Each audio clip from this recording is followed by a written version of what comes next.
Hey guys, welcome to another episode of Fi Days. Today we are rehashing a message that I've spoken about before on the channel that I've been thinking about again a lot recently, and that is a healthy use of the Myers-Briggs type indicator. We know that an understanding of type can help us both in our relationships and an understanding of ourselves and our self-development, but it's very easy and tempting to take a personality tool and misuse it. This is probably because as humans we're all looking for ways to understand ourselves, but at our worst we are also subconsciously looking for crutches on which to lean to justify our vices and our weaknesses. The most basic understanding of the Myers-Briggs type indicator gives us a neat little box into which we can fit ourselves that gives us a reason for why we behave the way that we do, therefore not really giving us a lot of incentive to try and be better. So an unhealthy use of MBTI could look something like, well, I'm an ESTJ, that means that I'm prone to being bossy and I'm not naturally paying attention to emotional cues of the people around me. That's just my personality. I can't change it, so people around me are gonna have to learn to deal with it. Or to use another example just so that ESTJs don't feel attacked, I'm an ESFP. That means that I'm making my decisions based on the ebbs and flows of my feelings. So if I'm fickle and undependable, people just need to learn to deal with it. This is the opposite of what Myers-Briggs should be used for. In fact, if you're going to use it merely as an excuse to justify your behavior,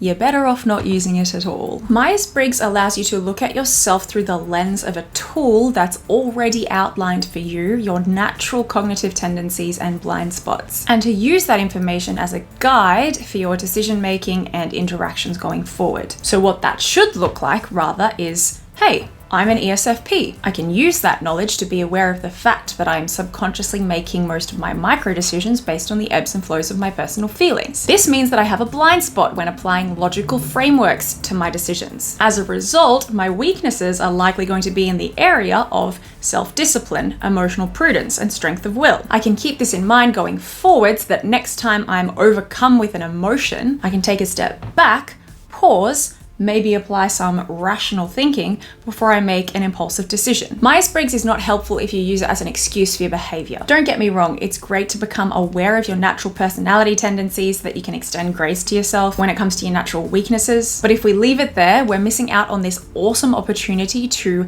hack into our natural cognitive tendencies, become aware of them, and use that to achieve self-mastery. And by self-mastery, I mean the most virtuous versions of ourselves, which I would hope we are all striving to become. I have learned so many natural weaknesses and blind spots of my natural personality type since discovering Myers-Briggs, which I've been able to begin the work on, and thanks be to God, have already made so much progress on those things. If I hadn't found Myers-Briggs, I probably would have eventually worked those things out, those weaknesses that I'm talking about, but it might have taken years of trial and error, making more mistakes, and being perplexed at the fact that I apparently am prone to certain behaviors that other people just don't seem to be prone to at all. Having the Myers-Briggs tool line it up for me has allowed me to be like, right, I know I'm an ESFP, so therefore I know that these are my strengths and these are my weaknesses. Those are natural and that's fine, but I now have a plan of action about what I'm going to do about those things going forward. And who knows, that might have saved me years of having to work myself out. That's not to say that I've worked myself out. There's a lot of work to do. Self-development is like a lifelong thing, obviously. So Myers-Briggs should not be used as an excuse for behavior. At the same time, it is good to use it in order to understand your behavior and the behavior of others. For instance, if you know someone who happens to be an ISTJ or an INTJ, those people are probably going to be naturally less emotionally sensitive in group scenarios, purely because they're not paying attention to emotional cues in people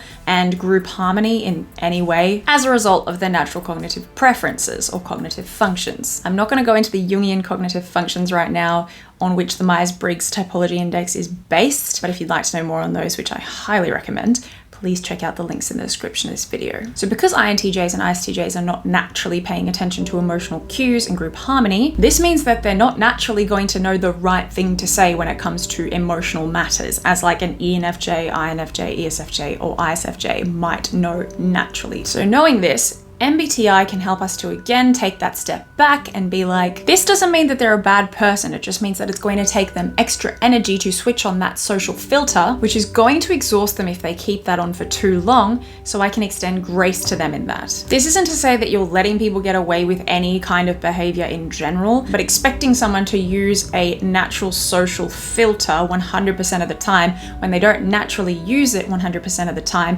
is going to inevitably drain them, and therefore it's not going to be beneficial for your relationship with them. In the same way that if you try to stifle an ENFP's creativity or tell an ENTJ to stop thinking big or try to LoJack an ESTP, you'll be draining them in the long term and they're not naturally going to want to stay in a relationship with you. MBTI gives us a hack to know into which areas we need to allow our friends or partners to lean in order for them to feel the most themselves, their most energized, and their most elevated in their natural personality. I've used it for this reason and it's been incredible. By knowing the types of the people whom I love, I can know in what areas to elevate them. Another thing that I'd like to mention is that not everyone is going to want to use the Myers-Briggs tool, and that's okay. Many people have still lived fruitful, virtuous lives without using Myers-Briggs or any kind of personality tool, and power to them. I think that as type enthusiasts, we can make the mistake of thinking that everyone could benefit from learning from Myers-Briggs and like, this is such a good tool, we just need to tell everyone about it. And everyone will love it as much as we do if they just know about it, right? But the truth is, guys, that we are actually part of a very niche group of people who are into typology theory. We've all had to learn this the hard way. We've had our hearts broken when people say they're not interested in learning about type. But you know what? It's not gonna grip everyone, and that's okay. And we have to be okay with that.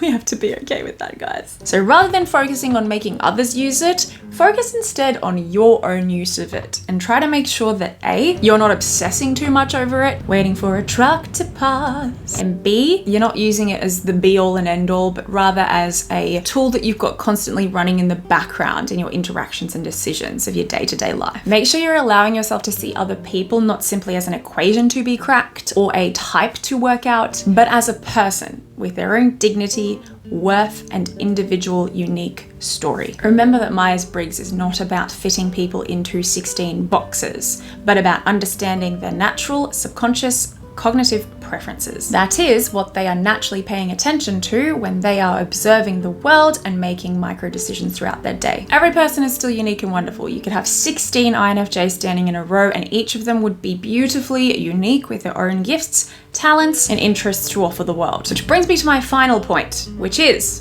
do not focus too much on the stereotypes. I know that I do that a lot on my channel. There are truths on a fundamental level to the stereotypes in that they indicate certain preferences of each of the types. Like you're never gonna have an ENTJ who presents as an ENFJ on the day-to-day. One is naturally going to be more emotionally sensitive, the other is not emotionally sensitive in the traditional sense of the word.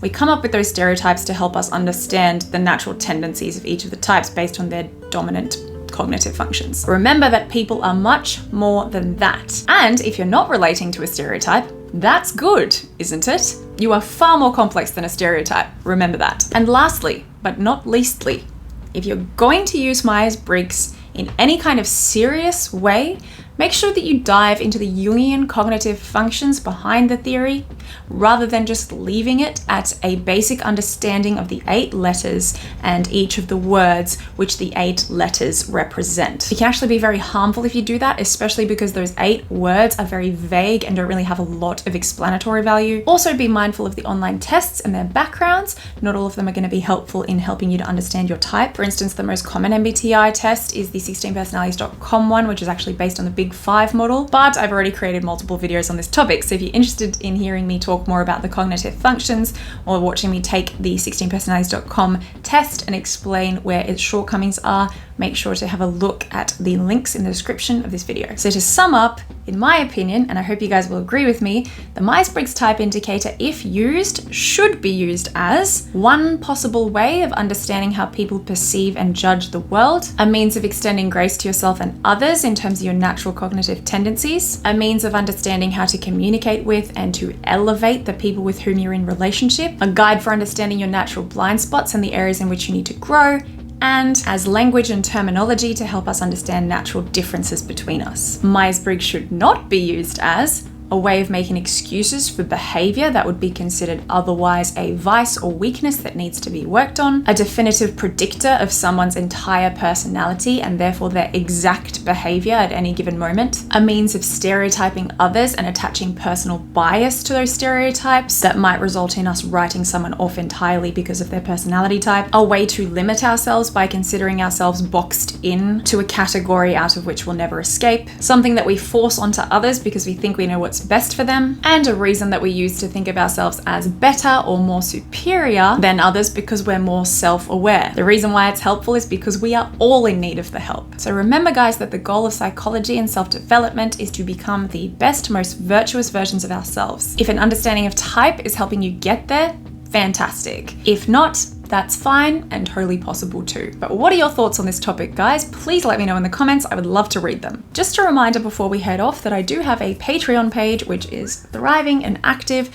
Every single month we do a live stream in which we play this game called Type Mystery Madness, where you guys will answer 3 questions that I give you. I'll read out all your answers and we have to guess the type of the person who wrote the answers. So the game is great. Our live streams go for like 3 hours now, but it's a lot of fun and we'd love for you guys to join. On there, I've also got extra videos, including my collaboration with Eric Wen, in which we watch a reality TV show and try and type the contestants, and some other videos, including a video on my personal thoughts on the types, some insight into making money on YouTube, and myself watching Friends and Brooklyn Nine-Nine from a type perspective. So we'd love to have you join the community if you're interested. Of course, I appreciate any means by which you support this channel, even if it's just by commenting and liking the video.